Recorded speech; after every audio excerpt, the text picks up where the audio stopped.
નમસ્કાર મિત્રો, સતલોક ટીવી ગુજરાતમાં તમારું સ્વાગત છે। આજે અમારી ટીમ પહોંચી છે બનાસકાંઠા જિલ્લાના દિયોદર તાલુકાના રવેલ ગામમાં। અહીંયા એક દિવસીય સત્સંગનું આયોજન સંત રામપાલજી મહારાજજી દ્વારા કરેલું છે। સંત રામપાલજી મહારાજજીનો એક દિવસીય સત્સંગ રાખ્યો છે અને આજુબાજુના શ્રદ્ધાળુઓ અને ભક્તગણો પણ અહીંયા સત્સંગ સાંભળવા માટે આવ્યા છે। સંત રામપાલજી મહારાજજીનો સમાજ સુધાર માટે શું યોગદાન છે? સંત રામપાલજી મહારાજ એવું શું જ્ઞાન આપે છે કે સંત રામપાલજી મહારાજજી પાસેથી દિવસના હજારો માણસો નામ લઈ રહ્યા છે અને સદભક્તિ કરી રહ્યા છે। તો આપણે જ આવી રીતે પૂછીશું। આજુબાજુના ભક્તો પણ આવ્યા છે, સંત રામપાલજી મહારાજજીના ભક્તો છે, ગામના બીજા પણ માણસો છે। તો એમના પાસેથી આપણે જાણીશું કે તમે ક્યારે નામ લીધું સંત રામપાલજી મહારાજજીનું અને શું એવો ભક્તિ માર્ગ બતાવે છે સંત રામપાલજી મહારાજજી કે એનાથી તમે આ ભક્તિ સંત રામપાલજી મહારાજજીની કરો છો।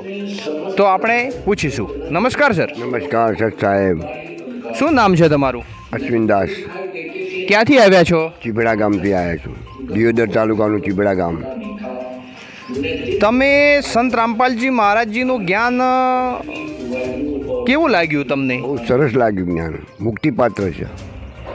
આ જ્ઞાનથી મોક્ષનો રસ્તો જડી જાય એવું છે। ક્યારે તમે નામ લીધું સંત રામપાલજી મહારાજ? નામ લીધું ડિસેમ્બર 5, 24માં લીધું।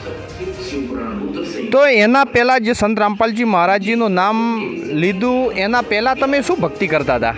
એના પહેલાં દેવી દેવતાઓની ભક્તિ કરતો હતો। એમાં શું ક્રિયા કરતા હતા તમે? એમાં ક્રિયા કંઈ નહોતા કરતા, એમાં આ ધૂણવાની ક્રિયા કરતા હતા, બીજી કોઈ ક્રિયા નહોતા કરતા। પણ એમાં કાંઈ ના પાડ્યું એટલે અમે નીકળી ગયા। પછી રામપાલની પુસ્તક વાંચ્યું, રામપાલજી મહારાજનું પરમાત્મા એવા મળ્યા એટલે અમે આ બધું છોડી દીધું, અંધશ્રદ્ધાનો અમે નાશ કર્યો અને રામપાલ મહારાજના શરણમાં અમે આવી ગયા। એટલે અમને લાભ થયા, ફાયદો થયો। મગજ સારું નહોતું રહેતું, એ ચિંતાઓ દૂર થઈ ગઈ, ઘરમાં કાળ કકડાટ હતો એ પણ જતો રહ્યો આ રામપાલજી મહારાજની દયાથી। બોલો સદગુરુ રામપાલજી મહારાજ કી જય હો।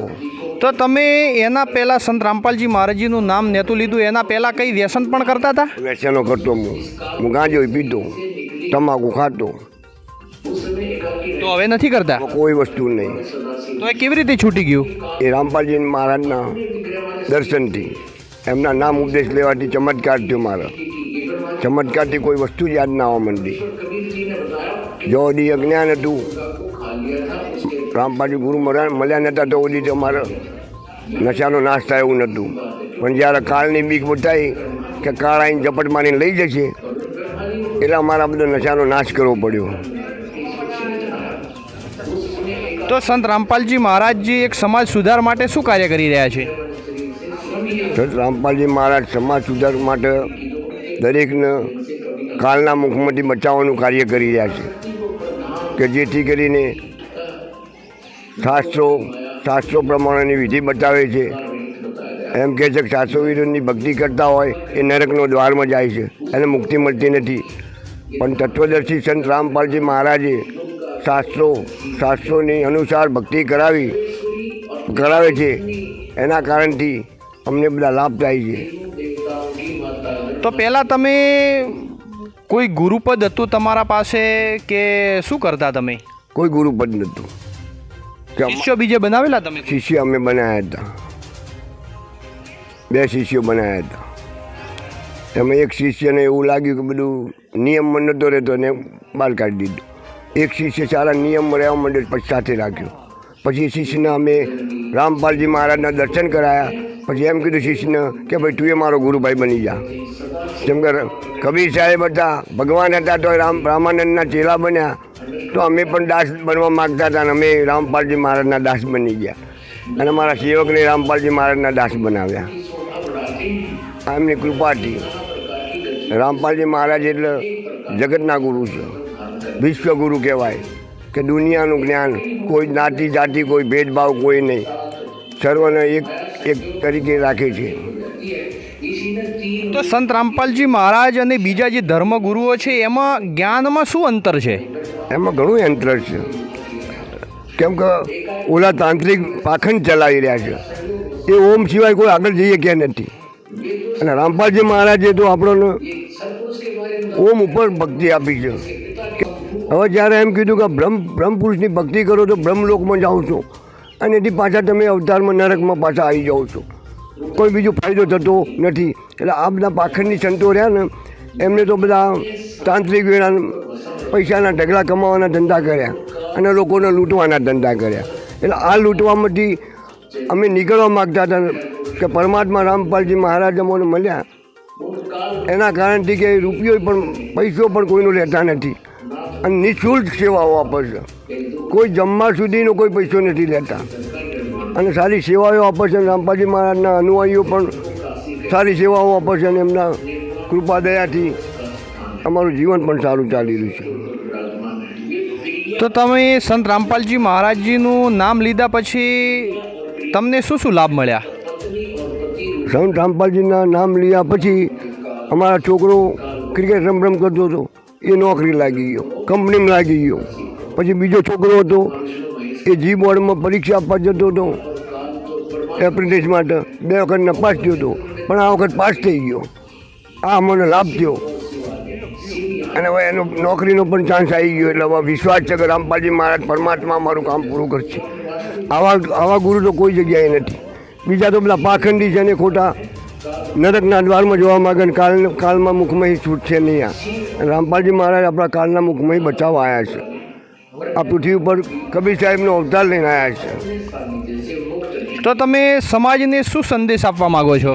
સમાજને અમે સંદેશ આપવા માગીએ છીએ કે આ પાખંડી બાવાઓથી છેટા રહ્યો.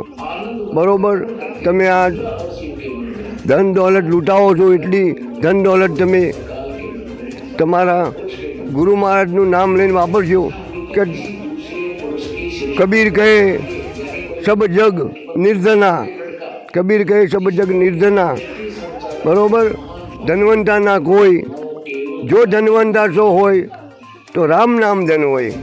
એટલે રામ નામ સિવાય કોઈ ધન સાહેબ આપતા નથી. ઓલા તો માયારૂપી ધન કમાય છે અને રામપાલના શિષ્યોને તો એમ કીધું કે તમે રામ નામ ધન કમાવો, બીજું કોઈ ધન કમાવાની જરૂર નથી. Thank you sir. સર સાહેબ, સર સાહેબ. બીજા પણ શ્રદ્ધાળુઓ છે, એમના પાસેથી પણ પૂછીશું. અહીંયા આવ્યા છે આજુબાજુ ગામના. નમસ્કાર સર. જી નમસ્કાર સાહેબ. ક્યાંથી આવ્યા છો? માનપુરાથી. શું નામ છે? રબારી મગનભાઈ રામજીભાઈ, માનપુરા. તો અહીંયા તમે સંત રામપાલજી મહારાજજીનો સત્સંગ સાંભળવા આવ્યા છો? હા સાહેબ, સત્સંગ સાંભળવા માટે બહુ સારો સત્સંગ છે. તો સત્સંગ તમને કેવો લાગ્યો? બહુ સારો લાગ્યો, બહુ સારો લાગ્યો. તમે નામ લીધું કે સંત રામપાલજી મહારાજજી કોઈ નથી લીધું? ના સાહેબ, હવે લેવાનું છે નામ. પણ આ એમનું જ્ઞાન ગંગા જે પુસ્તક આવતું હતું એમાં સારા સારા એવા મુદ્દાઓ છે અને બ્રહ્મમાંથી નીકળવાનું છે. બ્રહ્મ આપણે રહેવાનું નથી. દરેક માણસોની મારી તો વિનંતી છે નંબર કે રામપાલ સાહેબના જ્ઞાનમાં જોડાઈ દો તો જિંદગીમાં તમે શું આવે ને શું કમાણા છો.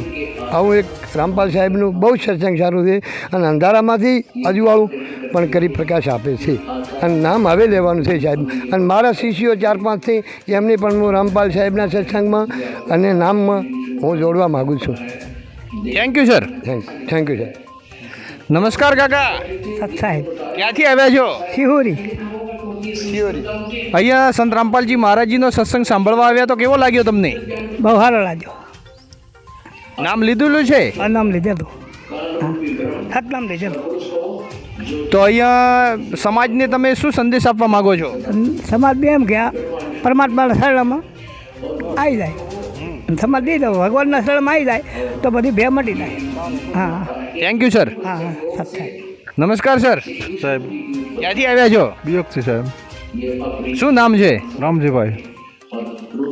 તો અહીંયા તમે એટલા દૂરથી સંત રામપાલજી મહારાજજીનો સત્સંગ સાંભળવા આવ્યા છો તો કેવો લાગ્યો તમને? ખૂબ સારો સાહેબ, ખૂબ સારો. સંત રામપાલજી મહારાજ સત્સંગમાં શું બતાવે છે? ખૂબ સારો બતાવે છે, સારું છે. સમાજ સુધાર માટે શું કાર્ય કરી રહ્યા છે સંત રામપાલજી મહારાજજી? ખૂબ સારું છે એમ, ખૂબ અચ્છો. સમાજને તમે શું સંદેશ આપવા માગો છો? બસ આઈમાં લાભવાન માંગો સાહેબ. Thank you sir. હા સાહેબ, થેન્ક યુ સાહેબ. તો મિત્રો આપણે અહીંયા દિયોદર તાલુકાના રવેલ ગામમાં અહીંયા સંત રામપાલજી મહારાજજીનો સત્સંગ રાખેલ હતો. ત્યાં અહીંયા બધા આજુબાજુના શ્રદ્ધાળુઓ ભક્તો પણ આવ્યા હતા અને એમના પાસેથી આપણે જાણ્યું કે સંત રામપાલજી મહારાજજીનો શું ઉદ્દેશ્ય છે સમાજ સુધાર માટે, અને એક સંત રામપાલજી મહારાજજી સદભક્તિ આપી રહ્યા છે અને એક આપણે જીવન મૃત્યુના ચક્રથી છૂટવા માટે રસ્તો બતાવી રહ્યા છે. આવી રીતે જોતા રહો सतलोक टीवी गुजरात.